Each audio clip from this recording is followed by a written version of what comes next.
다짐에 대한 얘기를 좀 하겠습니다. 551쪽 건데요. 551쪽에 보시면은 551쪽에 보시면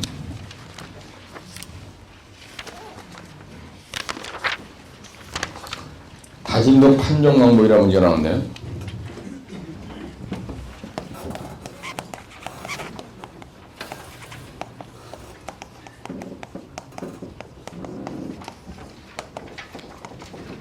어떤 사람이 이걸 갖다가 다짐도를 규정하는 방식이 뭐냐, 요렇게도 이제 출제가 됩니다. 근데 다짐도를 판정하는 방법이 상당히 중요한 거예요.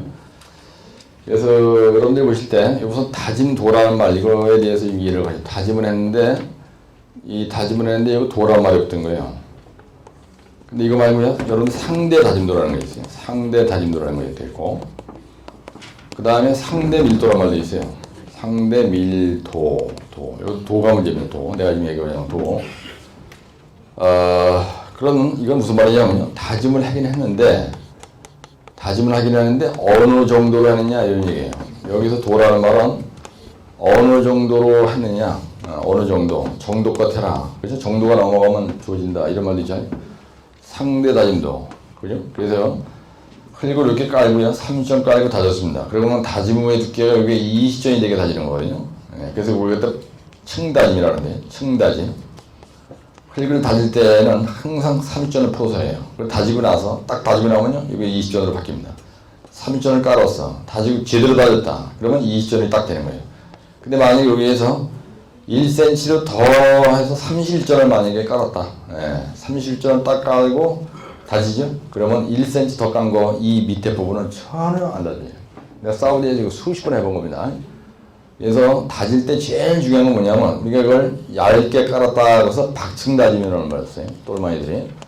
박층 다짐이라는 말을 쓰는데, 하여튼 30점 포설을 해라. 그럼 30점 포설을 해야지. 이걸 50점 한 방에 포설했다. 만약에 50점. 그럼 위에 30점만 빼고 나머지 20점은 안 다져져요. 그럼 나중에 비가 오고 나면 싹 다 무너지는 겁니다.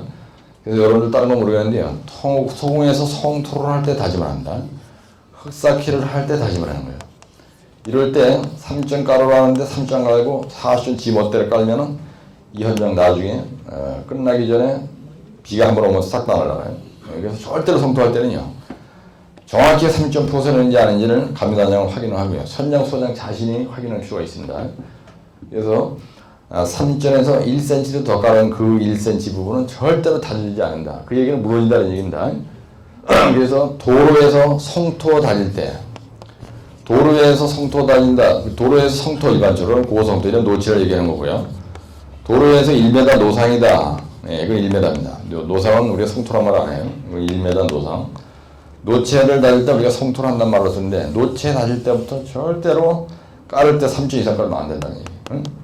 다지고 나서 두께가 20점. 그러면 20점 다 다지고 났을 때 여기에 있는 이 흙을 가지고 어느 정도로 잘 다져졌느냐, 이겁니다. 이거 다진도란 말은 그런 뜻이에요. 76회 때 똘마니가 이런 문제 내요. 아무 소리 아니고요, 다짐도 이렇게 정해놨어요. 실제 1교시 하는데 다짐도 이렇게 나타나. 다짐도 판정목사란 말도 아니고 그냥 다짐도, 흘리게 다짐도 이렇게 나간 문제가. 요 앞에 흘리게 다짐도. 야, 그럼 이거 흘리게 다짐도를 뭘 써라는 거냐. 이거 상당히 어려운 문제거든요. 이렇게 났을 때는.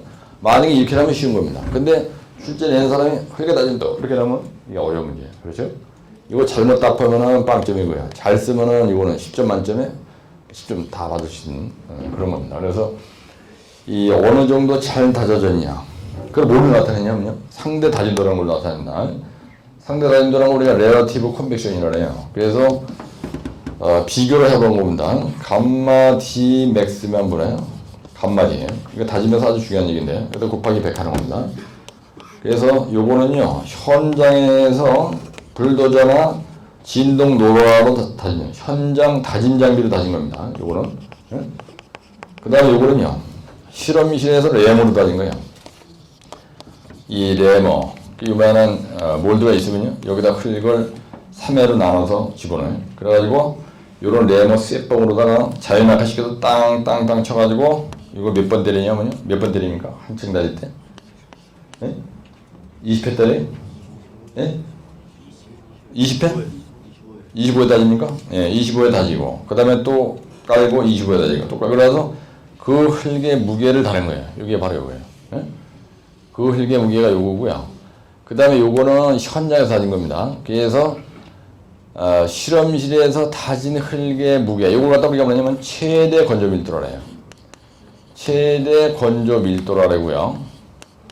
요걸 갖다 최대 건조 단위 중량이에요. 밀도란 말은 단위 중량입니다. 그래서 흙 1립의 무게가 얼마냐 이런 얘기인데, 그럼 현장에서 아까 3점 깔고 다졌습니다. 그래서 다짐의 두께가 2전이 다졌는데, 그러면은 현장에서 다진 요 2전으로 다진 거가 제대로 잘 다져졌는지 안 다져졌는지, 그거는 이 흙의 무게를 달아봐야 되는 거예요. 그렇죠? 근데 기준이 없는 거예요, 기준이. 그래서 실험실에서 야무지게 만들어가지고 아주 함수비를 적당히 해가지고요. 여기 오염이죠. 최적 함수비에서 나오는 요 건조밀도를 최대 건조밀도라고 하는 거거든요. 요게, 요 최대 건조밀도, 요게 바로 요거란 말이에요. 이걸 기준을 딱 적어놓는 거예요. 그래서 실험실에서 레몬으로 다진 흙의 건조 단위 중량은 다짐도를 판정할 때 우리가 기준이 되는 거예요. 그래가지고 만약에 이게 100이다 이거야. 이게 만약에 100g이야. 근데 요걸 달아보니까요, 이게 80이야. 그러면은 이건 80% 다졌다 이렇게 얘기하는 거예요. 개파란 다졌어. 그러니까 60밖에 안 나와. 그러면 60%밖에 안 다졌다. 요걸 갖다가 도라는 말을 붙인 거예요. 요걸 갖다 상대 다짐도라, relative compaction이라고 합니다. 그래서 현장에서 흙을 다졌는데 이게 잘 다져졌는지 안 다져졌는지에 기준이 없으니까 그 기준을 잡기 위해서 이렇게 한 거예요. 이걸 실험실에서 램으로 다져본 겁니다. 이게 기준이 된 거예요. 그래서 이 흙의 실험실에서 램으로 다진 흙이 몇 프로냐? 그래서 고속도로는 95%가 나와야 돼요. 그렇죠? 구조물 뒤치험도 95%가 나와야 되고요. 하천 제방 다짐도 95%가 나와야 되고요. 댐에서 어떤 경우는 90%, 어떤 경우는 95% 이렇게 다 바뀝니다. 그래서 이 숫자가 많을수록 아주 야무지게 다져진 겁니다. 예, 그래서 일단 여러분들이 그러면 여기서 다짐도, 흙의 다짐도 이렇게 놨을 때, 다짐을 다 하고 나왔을 때 다짐이 제대로 다져졌냐 안 다져졌냐 하는 걸 나타내는 게 상대 다짐도라는 거예요. 우리가 건조 밀도로 규정하는 방식이다 이렇게 얘기합니다. 예, 건조 밀도로 비교해서 규정하는 방식이죠. 그래서 건조 밀도의 비율로다가 다짐도를 판정하는 방법. 그래서 이런 방법을 건조 밀도로 판정하는 방법이다 이렇게 얘기해요. 예? 예. 다짐도 판정 방법 중에서 하나가 바로 건조 밀도로 판정하는 법. 그 얘기가 바로 이 얘기다 이게요. 그 다음에 기타가 있어요. 요 흙의 건조 단위 중량의 비율로다가 판정하는 게 아니고, 거기에 뭐가 있냐면 551쪽에 대제목 2번은 건조 밀도로 규정하는 방식이잖아요. 그래서 노체는 90%, 노상은 95%. 그죠? 예. 그 다음에 주로 도로 성토나 라킬댐에서 한다. 그 다음에 적용이 곤란한 경우, 암버럭 치수가 맨 하단에 암버럭 치수가 큰 곳에는 불가하다. 이거는 암버럭은 절대로 이걸 하지 않습니다, 여러분들. 예. 돌멩이를 갖다가 싹 닫았을 때는요, 상대 다짐도, 즉 건조 밀도로 규정하는 방식으로 안 하고 평판 지하 시험에 K치로 해요. 예, 그건 좀 알고 계셔야 돼요. 나머지 기타는요, 전부 다 이걸로 합니다. 흙은, 한마디로 얘기해서 흙은 이걸로 하고요. 암버럭은 그 뒷장에 나와 있는 그 평판 지하 시험에 K치로 해요. 그래서 대제목 5번에 보면 강도로 규정하는 방식이 되어 있습니다. 강도로. 그래서 암버럭이나 호박돌, 하여튼 돌멩이를 쌓고 다닐 때는 평판 지하 시험에 K치로 한다. 그건 알고 계세요. CBR 값으로 한다. 이것도 개설이고요. 나머지 3, 4, 5 다 개설입니다. 전부 다 평판 지하 시험의 K치로 얘기를 합니다. 예, 암버럭은 평판 지하 시험의 K치 얘기를 시험장에서 하시면 되는 거예요. 근데 대제목 3번에 보면 뭐가 있냐면요, 판정 방법은 내가 약자로 얘기할 때 건포, 강상, 변다 이렇게 얘기해요. 예, 그게 무슨 말이냐면 건조 밀도로 규정하는 방식이 있고요, 포화도로 규정하는 방식이 있고, 강도로 규정하는 방식이 있고, 상대 밀도로 규정하는 방식이 있고, 변형, 뭘로 되어 있어요? 변형량? 네, 변형. 이게 프로프롤링 얘기하는 거거든요. 프로프롤링. 여러분 동영상 보면요, 맛배기를 보여준 그 샘플 강의에 프로프롤링이 지금 올라와 있습니다. 좀 바꿔야 되는데. 그 다음에 이거는 다짐, 공법으로 규정하는 방식이 있어요. 다짐 공법으로 규정하는 방식이 있다. 그래서 이거는 시방서상에 이렇게 또 많이들이 만들어놨습니다. 몇 가지 만들어놨냐? 같이 하면 권통항상 변다. 둘, 셋, 넷, 다섯, 6가지로 나눠지는 겁니다. 근데 제일 많이 쓰는 게 요거를 많이 쓰이고요. 그 다음에 여기에서 요거를 많이 써요. 강도로 규정하는 방식에서 평판 이하 시험에 K치로 규정하는 겁니다. K치. 이거 아주 잘 알고 계시죠. 그래서 이거는 암버럭입니다. 암버럭. 그 다음에 포화도로 규정한다. 이것도 잘 안 쓰고요. 상대 밀도라는 거는 모래의 조밀한 정도로 모래 집안에서 이제 주로 하는 얘기고요. 요거는 암버럭을 해서 주로 얘기하는 거고. 그 다음에 요거는 모래나 아니면은 점토나 하여튼 전부 다 이걸로 하고요. 예, 프로롤링을 규정하는 방식은 잘 안 씁니다. 그 다음에 요것에 이것도 잘 안 쓰고요. 제일 중요한 건 요거예요. 요게 제일 많이 쓰고, 두 번째 강도를 규정하는 방법 중에서 평판제 시험의 K치가 중요하다. 그 얘기 뭐냐? 이거와 이거는 확실하게 안겨야 된다는 얘기. 이 중에서 다른 건 크게 설명 안 해도 되는데요. 요거 두 개는 최소한으로 딱 부러지게 여러분들이 알고 있어야 된다. 이 얘기를 하는 거예요. 그래서 거기에 보면은 포화도 또는 공기 함유율을 규정하는 방식이, 그래서 포화도가요 85에서 90% 이상, 98% 이상이면은 합격이다 그런 얘기예요. 이거 포화도라는 게 무슨 말이냐면요, 우리가 포화 상태라면요, 포화 상태란 말은 뜻이 뭐냐면 흑입자와 입자 사이에는요 뭐가 있냐면 물이 있고요, 요 안에 또 공기가 있습니다. 근데 우리가 다지잖아. 예, 그러면 다짐을 할 때 다짐의 목적이 뭐냐?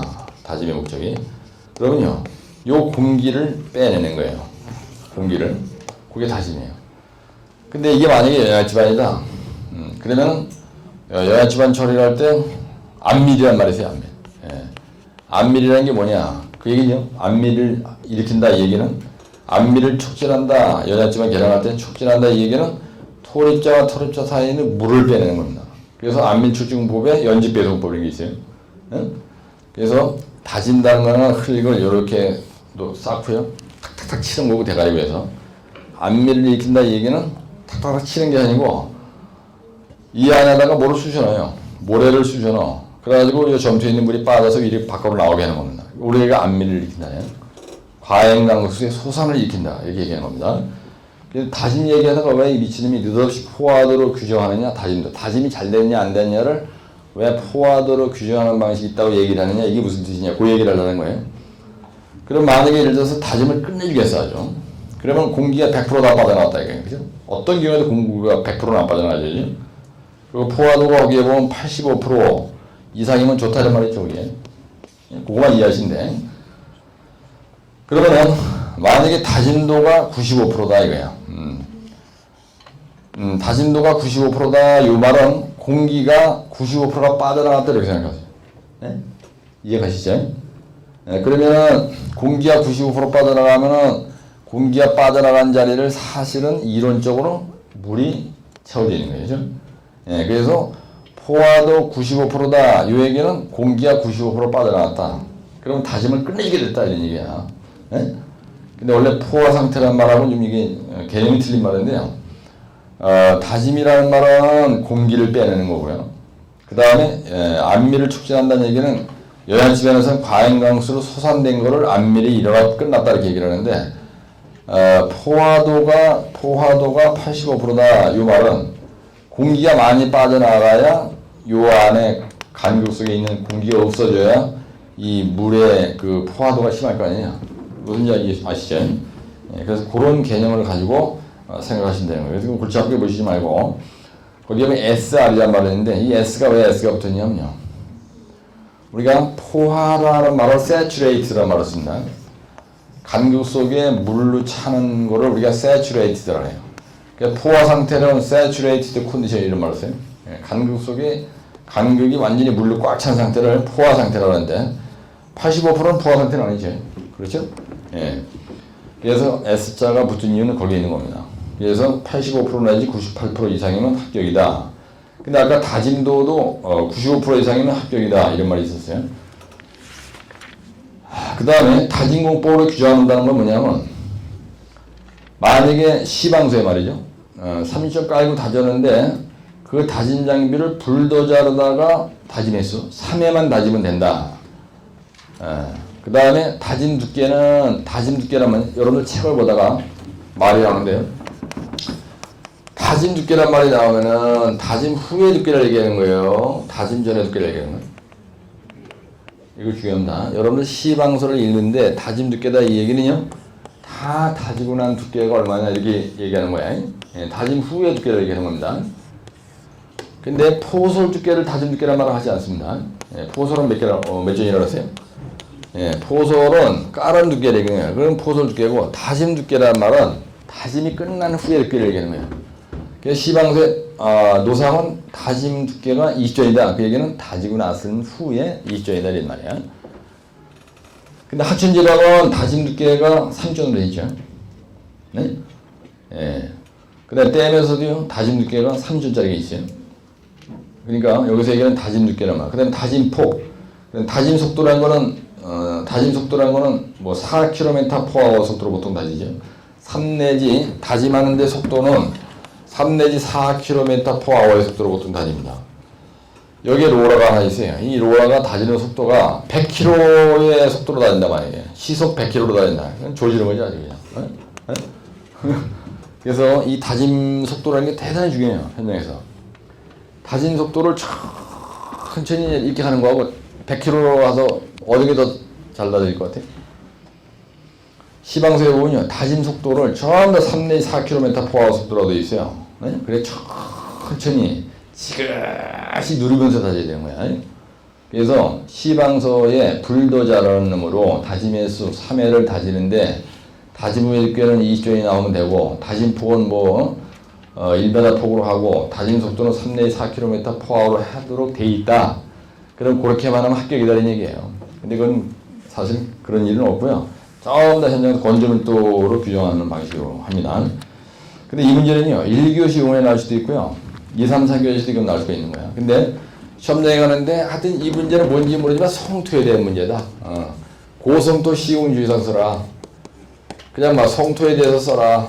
그래서 성토 쪽으로 난다든지 아니면 다짐에 대해서 다짐 관리 방법에 대해서 기술하시오. 이런 시험지가 났을 때 다짐 관리를 최종적으로 이걸 하죠. 그죠? 다짐도 판정을 하죠. 다짐 관리. 그래서 이 건포강성 변다라고 하는 거는 토공에서 무지하게 중요합니다. 꼭 해놓으셔야 되는 문제입니다.